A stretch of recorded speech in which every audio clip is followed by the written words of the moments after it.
Hi guys, and welcome back to my channel. With you, Manena, and today we're going to be talking about my Formula 1 liveries rankings for 2023.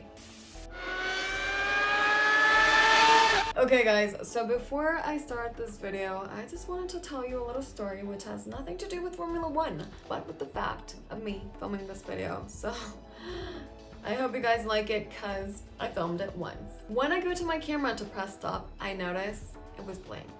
I didn't film anything. I filmed it a second time. And then when I'm done, I try to listen to it. It's muted. So this is the third time that I'm filming this video. Hope it turns out right and that it's a success. Because I really want to talk about my rankings for the Formula 1 2023 liveries. If you notice, there's actually a trend going on in Formula 1. Last season, so many liveries were blue. This season, so many liveries are black.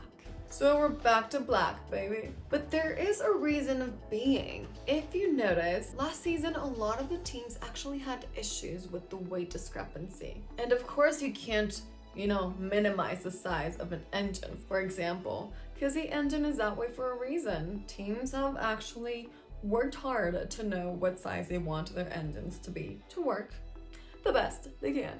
So they thought, hey, why don't we remove paint from the cars? I mean, I don't really think you can remove more than like 1 kilogram or something like that, but at least you removed a few grams, and that in a way makes the car slightly faster.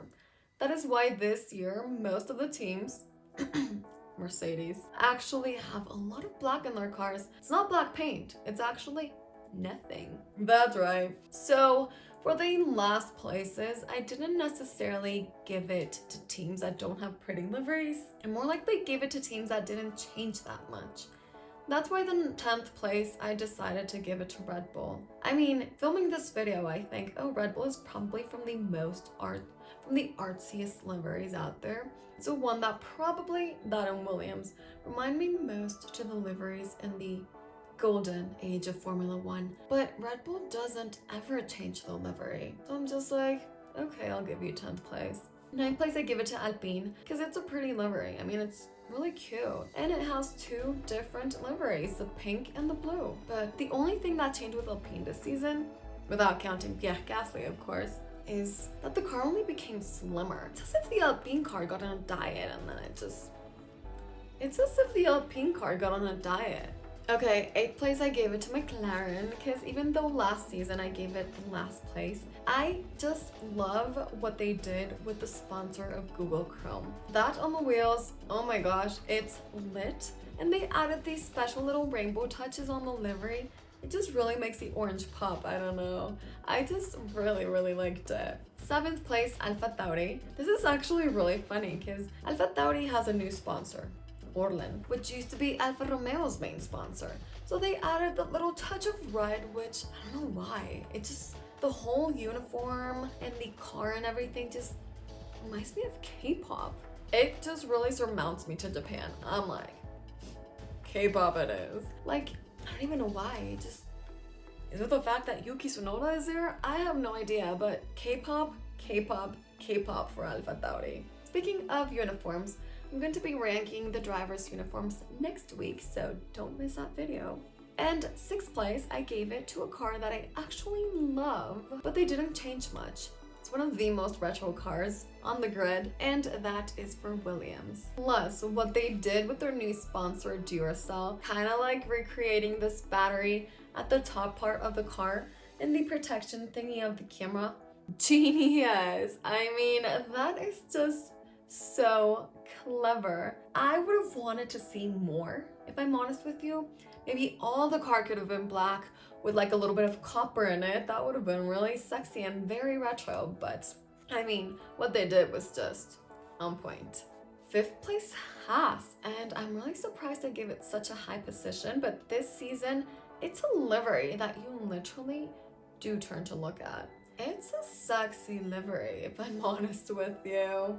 4th place, Mercedes, back to black, baby. And I just loved what they did here. It kind of even looks like a game even. Art from a museum, all black, very glamorous and elegant, but with pops of neon colors. that kind of adds like that fun twist. Lewis Hamilton's is neon yellow and George Russell's is neon green. I personally like George's is better. Which one did you guys like the most? Don't forget to mention it in the comments. And the first 3 places, that was just so hard for me because the 3 liveries, I just wanted to give it number 1. But you can only choose 1 for each number. So 3rd place, I gave it to Aston Martin because from the top 3 that I chose, it didn't change much. It just diminished a little bit the neon.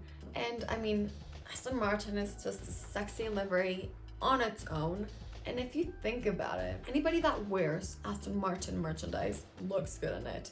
That shade of green that they picked looks good on everybody. Like, that is just amazing. Not every color can do that to people.